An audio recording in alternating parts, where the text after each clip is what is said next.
মুসলমান ঘরের ছেলে মেয়েরা, তরুণেরা, বাপেরা, এটা তো আমাদের জন্য বড় লজ্জা।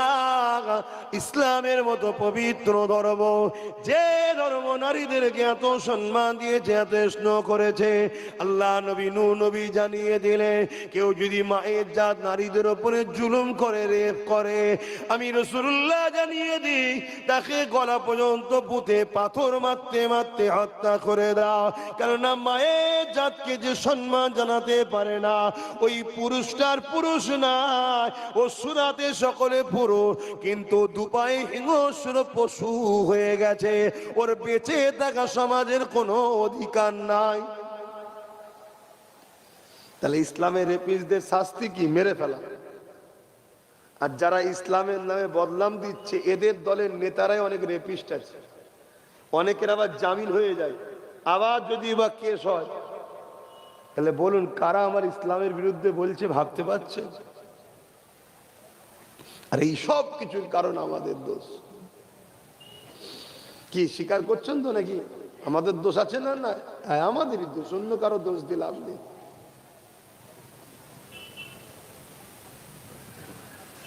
কুকুরের কাজ ঘরে ভাত টা হাঁড়ি টাড়ি যা থাকবে দিয়ে পালাবে, দরজা খুলে রেখেছি, এটা আমাদের দোষ নয়।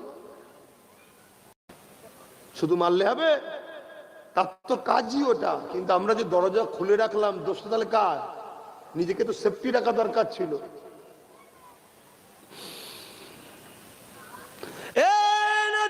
তরুণেরা কেন এত গাফলতি?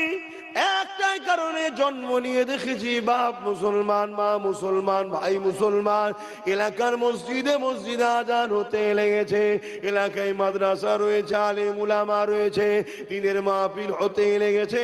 এই সহজে আল্লাহ দিনকে পেয়ে গেছি, এই জন্য আজ আমরা এত গাফলতি করছি। অত সেই দিন আমার আপনার কাছে আসতে গিয়ে কত মায়ের কোলকে খালি হতে হয়েছে, কত বাচ্চাদেরকে শহীদ হতে হয়েছে, কত মায়েদেরকে বিধবা হতে হয়েছে। ইতিহাসের পাতা সাক্ষী দেয়, এক সময়তে আল্লাহ নবী সাহাবাদেরকে বলতে লাগলেন, বাবা সাহাবারা, ইসলামের দুশমনেরা বিশাল বাহিনী তৈরি করেছে, মদিনার উপরে হামলা করে মুসলমানদেরকে শহীদ করে দেবে। তারা ইসলামকে মিটিয়ে দিতে চাইছে, যেমন আজকে দিনে সব এক হচ্ছে তোমাকে আমাকে মিটাবে বলে, কিন্তু তোমার আমার কিন্তু কোনো খেয়াল নাই। আছে খেয়াল? কেন তোমার আমার চিন্তার তো কোনো বিষয় নেই। কি এমন ভাবে রয়েছে, কোনো টেনশন নেই। যখন এ কথা বললেন, সাহাবা হুজুরকে বললেন, বাবা সাহাবারা, যার জামাল আছে নিয়ে এসে দাও। ডিফেন্স করতে হবে না? কি গো, ইসলাম ডিফেন্স করা শিখিয়েছে, জুলুম করা শিখায়নি। জুলুম তো জালিমরা করে, ইসলাম ডিফেন্স করে। আল্লাহ নবীর কথা শুনে সাহাবা হুজুররা চলে গেলেন, যার যা রয়েছে রাসূলুল্লাহর কদমে এসে দিতে লাগলেন। তরুণেরা, আল্লাহ নবী হঠাৎ করে নজরটা এক সাহাবীর দিকে পড়লো, যে সাহাবী বসে বসে কাঁদতে লেগেছে। আল্লাহ নবী তাকে জিজ্ঞাসা করলেন, বাবা সাহাবী রে কেন কাঁদে? ওই সাহাবী বলতে লাগলেন, ইয়া রাসূলুল্লাহ, হাবিবাল্লাহ, আমি বড় গরীব, আমার দিবার মতো কিছু নাই, এই পরনার চাদরটুকু রয়েছে, হুজুর এটা দিলে তো আমি বেউজ্জতি হয়ে যাব, এই জন্য আমি কিছু শরীক হতে পারছি না, এই জন্য আমার বড় দুঃখ কষ্ট লাগছে, আমি কাঁদছি। আল্লাহ নবী বড় আফসোস করতে লাগলে, আমার এই সাহাবীটা কত গরীব, কত অসহায়, এই জন্য নবী আমার বড় আফসোস করতে লাগলে। হঠাৎ করে সাহাবী বলে উঠলেন, ইয়া রাসূলুল্লাহ, হাবিবাল্লাহ, হুজুর আপনি আমাকে একটু ইজাজত দেন, আমি একবার ঘরে যাব। কিন্তু ঘর বলতে তোমার আমার মতো ঘর নয়, পাতা দিয়ে ঘেরা। এত গরীব অভাব ছিল, কিন্তু আল্লাহর প্রেম, নবীর প্রেম কত ছিল দেখো। আজ আমাদের ঘর পাকা হয়েছে, মসজিদ পাকা হয়েছে, সব পাকা হয়েছে, কিন্তু ইমানটা বড় দুর্বল কাঁচা হয়েছে।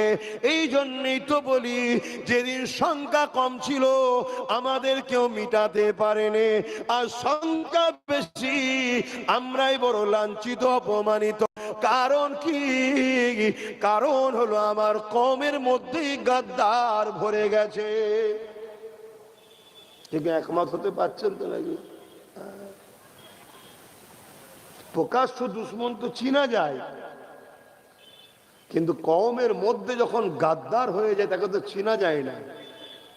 এজন্য আজ আমাদের এই দুর্দশা।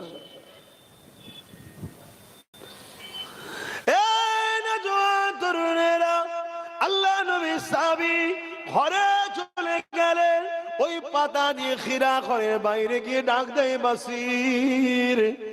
একটা ছোট্ট ছেলে বেরিয়ে এলো, আল্লাহ নবী সাহাবীকে জড়িয়ে ধরলো আব্বা জান বলে। অর্থাৎ বাসির এই সাহাবীর সন্তান ছিলেন। বাপ এমন করে বাচ্চাকে আদর করতে লাগে, হঠাৎ করে চোখ দিয়ে পানি বেরিয়ে বেরিয়ে ওই বাচ্চার মাথায় পড়তে লেগেছে। এই দৃশ্যটা দেখে বাচ্চা মাথা তুলে বলে, কেন আব্বা জান আপনি কাঁদতেছে? আপনি আমাকে মহব্বত করে ভালোবাসেন জানি, কেন এই জমিনের উপরে আমার আব্বা জান নাই, এই জমিনে আমার আম্মা জান বেঁচে নাই, আমার আম্মা ইন্তেকাল হয়ে গেছে, এই জন্য আপনি আমাকে বড় আদর পিয়ার করে। কিন্তু আব্বা জান আজকে কান্নার কারণটা কি? আল্লাহ নবীর ওই সাহাবী তখন বলতে লাগলে, বাবা বাসির, আল্লাহ নবী দিনের জন্য মাল চেয়েছিল, কিন্তু আমি তোমার বাপ বড় গরীব, আমার দিবার কিছু নাই, এই জন্য বাবা আমি চিন্তা করেছি আল্লাহ দিনের জন্য আমি আমার জানটাকে ওইখানে দান করে দেব।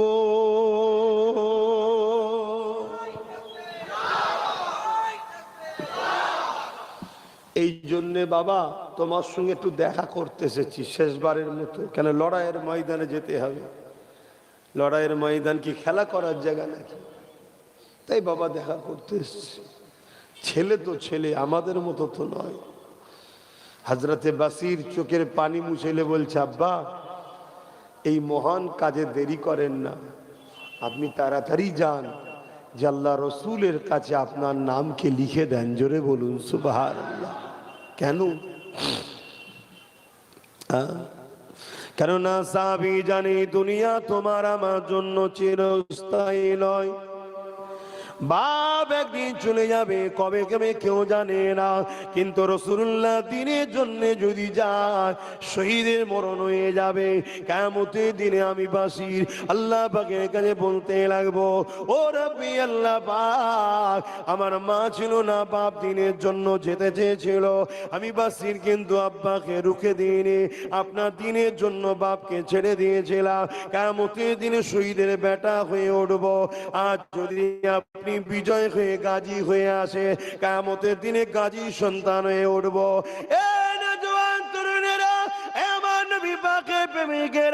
মৃত্যু তো তোমার আমার সবারই হবে, কিন্তু আল্লাহ নবী জানিয়ে দিলেন শহীদানদের যখন মৃত্যু হয়, একটা পিপিলিকা কামড়ালে জানা কষ্ট হয়, তার থেকে কম কষ্ট জান বেরোবার সময় হয়।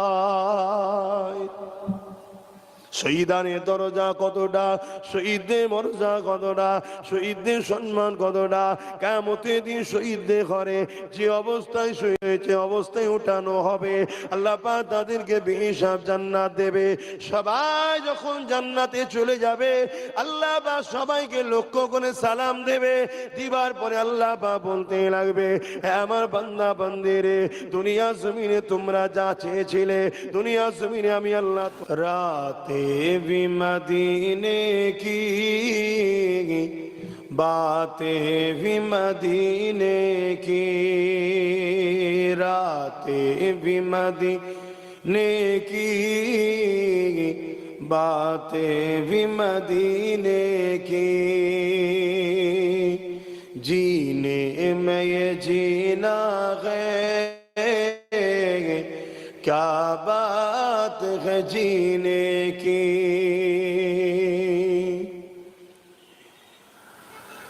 तारीफ के लायक जब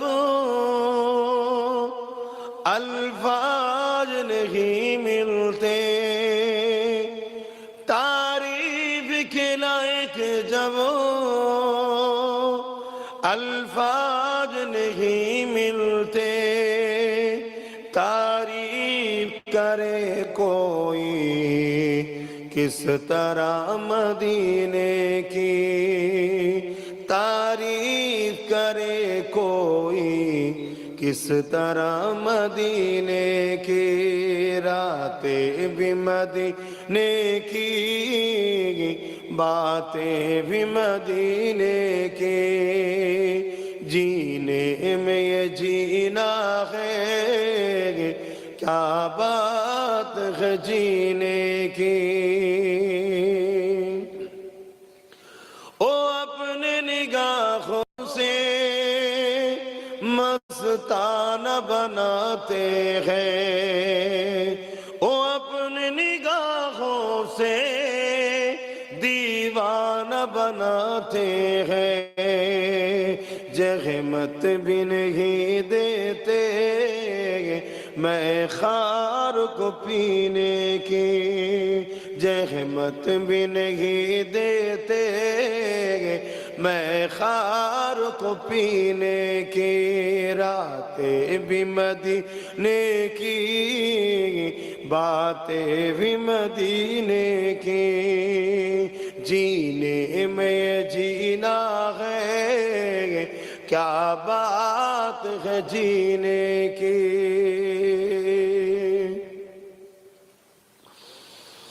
अरसा तैबा की जिस गलियों से गुजरे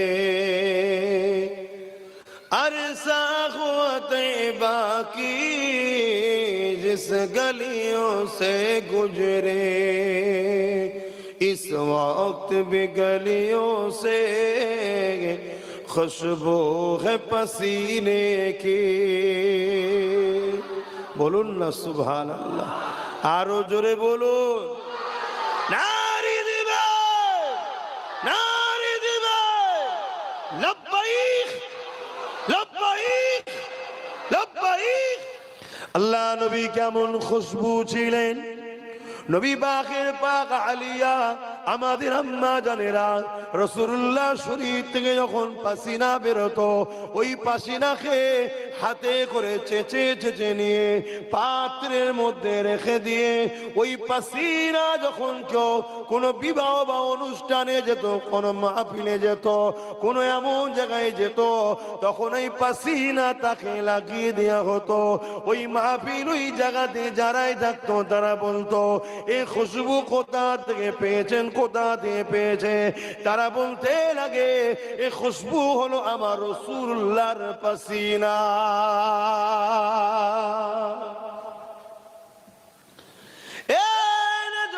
তরুণেরা আল্লাহ নবীকে কি নিয়ামত করেছে আম্মা জান হযরত আমিনা খুলের গর্ভে যখন আমার রাসূল পাক সাল্লাল্লাহু আলাইহি ওয়াসাল্লাম ছিলেন আম্মা জান আমিনা বলতে লেগেছে আমার শরীর থেকে খুশবু বেরোতে শুরু হয়েছে এই খুশবু যতদিন যায় চারিদিকে ছড়াতে লেগেছে এবং চতুর্দিকে চর্চা হতে লেগেছে আমিনা এই খুশবু কোথা থেকে পায় এই খুশবু তো মক্কার কোনো দোকানে পাওয়া যায় না এই খবর ছড়াতে ছড়াতে ছড়াতে রাসূলুল্লাহ দাদা জান হযরত আব্দুল মুত্তালিব হুজুরের কানে চলে গেছে আব্দুল মুত্তালিব হুজুর তখন মক্কার শাহিনশাহ ছিলেন মক্কার সরদার ছিলেন মক্কার লিডার ছিলেন এই জন্য রাসূলুল্লাহ দাদা জান রাসূলুল্লাহ দাদি জানের সঙ্গে আলোচনা করতে লাগলো চারিদিকে চর্চা চলছে আমিনা কি খুশবু মাকে আমিও খেয়াল করে দেখতে লেগেছি এই খুশবু তো দুনিয়ার কোনো জায়গায় পাওয়া যায় বলে আমি আব্দুল মুত্তালিবের জানা নাই অনেক ভিআইপি লোকের সঙ্গে আমার আমার উঠা বসা হয়, অনেক বিভিন্ন দেশে প্রেসিডেন্ট হিসাবে যেতে হয়, কিন্তু এই খুশবু কখনো কোনো জায়গাতে আমি পাইনি। তাই চলো আমিনাকে জিজ্ঞাসা করা যাক। রাসূলুল্লাহ দাদি যেন বলতে লেগেছে, আমি আপনাকে বলবো বলবো মনে করে, কিন্তু আপনি কাজে ব্যস্ত বলা হয় না। আরে আমিনা যখন কোন ঘরের মধ্যে প্রবেশ করে বা ঘর থেকে বাইর হয়, আমি ঘরের মধ্যে যখন প্রবেশ করে বা হাম্মাম খানা গোসল খানাতে যায়, আমি তারপরে যখন ঢুকি আমি অবাক হয়ে যায়, যেন মনে হয় কোন আতরের গোডাউন ফ্যাক্টরিতে ঢুকে গেছি।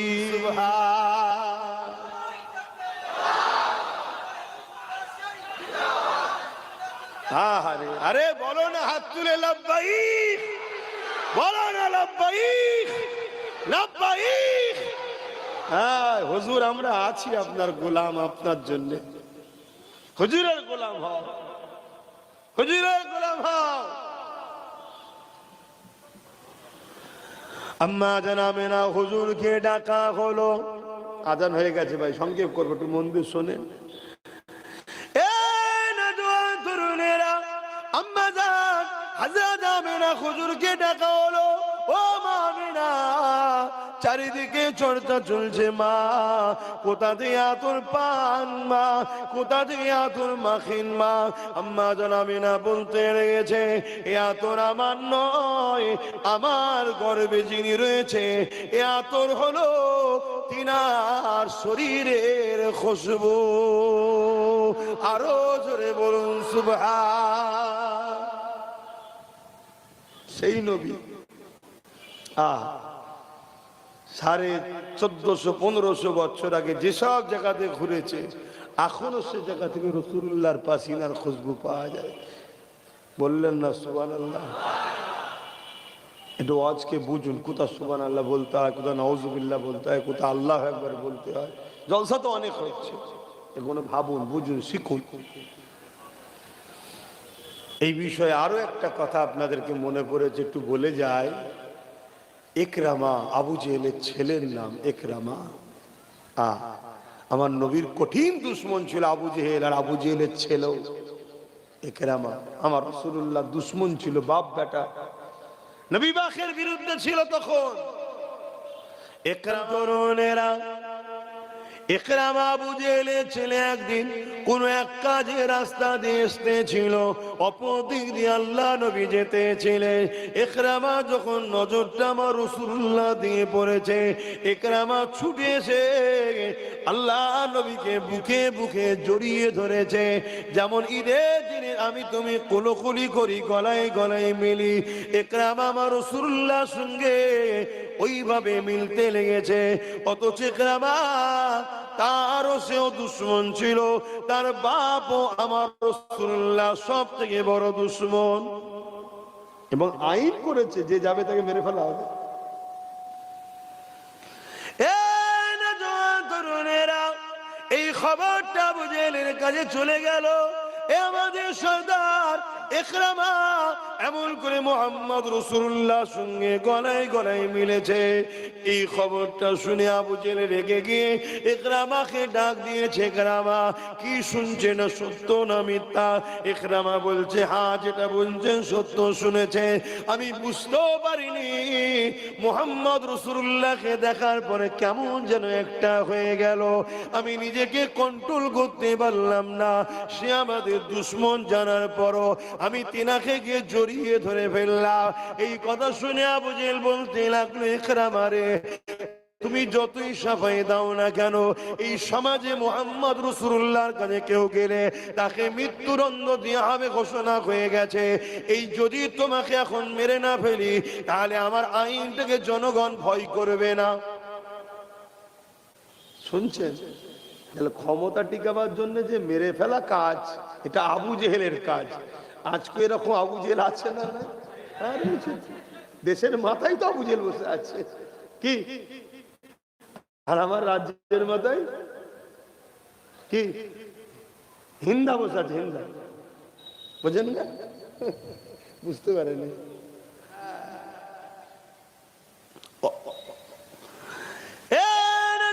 তরুণেরা, পাখি প্রেমিকেরা বাবারা শুনে রেখে দাও, জেনে রেখে দাও, ঈমান কাকে বলে, রাসূলুল্লাহকে আল্লাহ কি নিয়ামত করেছে, সেই রাসূলুল্লাহ চর্চা তো বন্ধ হয়ে গেছে। আজকে দুনিয়ার মানুষ আমার রাসূলুল্লাহ থেকে দূরে সরে যাচ্ছে। এমনি এমনি সরে যাই রে গো, আমাদেরকে সরানো হচ্ছে প্ল্যান মাপে। রাসূলুল্লাহর আলোচনাও তো বন্ধ হয়ে গেছে। এ যুবকেরা, তরুণেরা, বাপেরা, আল্লাহ নবী নূহ নবী দয়া নবীর সঙ্গে গলায় গলায় মিলার জন্য আবু জেহেল ঘোষণা করে দিল তার সৈন্যদের ঘরে, আমি সর্দার, আমার ছেলেকে সবার সামনে ফাঁসি দেবে, শুলিতে চড়াবে। এটা একটা কেমন অপমান, নিষ্ঠুর লাগে। এই জন্য আমার ছেলেকে জঙ্গলে নিয়ে গিয়ে বেঁধে দাও, হিংস্র পশুরা তাকে ছিঁড়ে ছিঁড়ে খাবে। কথা মতো নিয়ে গিয়ে আমাকে বেঁধে দেওয়া হলো। এই দিকে তারা চলে আসলো, জঙ্গল থেকে চারিদিকে হিংস্র পশুরা একের পর গিয়ে বেঁধে দাও, হিংস্র পশুরা তাকে ছিঁড়ে ছিঁড়ে খাবে। কথা মতো নিয়ে গিয়ে আমাকে বেঁধে দেওয়া হলো। এই দিকে তারা চলে আসলো, জঙ্গল থেকে চারিদিকে হিংস্র পশুরা একের পর এক আসতে লেগেছে। কিন্তু ইকরামা দেখতে লেগেছে ওই হিংস্র পশুগুলো আমার কাছে কেউ আসে না, সব কিছুটা দূরে গিয়ে বসে বসে আমার মুখের দিকে তাকিয়ে রয়েছে। আমি আমার নীরবতা ভেঙে দিয়ে আমি তাদেরকে বলতে লাগলাম, এ জঙ্গলের ক্ষুধার্ত পশুরা, এ জঙ্গলের হিংস্র পশুরা, কেন তোমরা আমাকে খাচ্ছ না? আমাকে খেয়ে নাও। আমি মুহাম্মদ রাসূলুল্লাহর সঙ্গে একবার গলায় গলায় মিলিছি বলে আমার বাপ আমাকে মওতের মুখে ঠেলে দিয়েছে, তোমরা আমাকে খেয়ে নাও। এই কথা যখনই বলা শেষ হয়ে গেল, ওই হিংস্র পশুদের মধ্যে থেকে এক পশুর জবান খুলে গেল। সে বলতে লেগেছে, হুবহু মানুষের নাই কথা বলতে লেগেছে, ইকরামারে অবশ্যই তোমাকে খেয়ে নিতাম, কিন্তু তোমাকে এই কারণে খেতে পারবো না, তোমাকে খাওয়া নিষেধ হয়ে গেছে। কেন নিষেধ হয়েছে? কারণ তোমার শরীর থেকে আখরি নবী নূর নবী মুহাম্মদ রাসূলুল্লাহর খুশবু বেরোতেছে। আর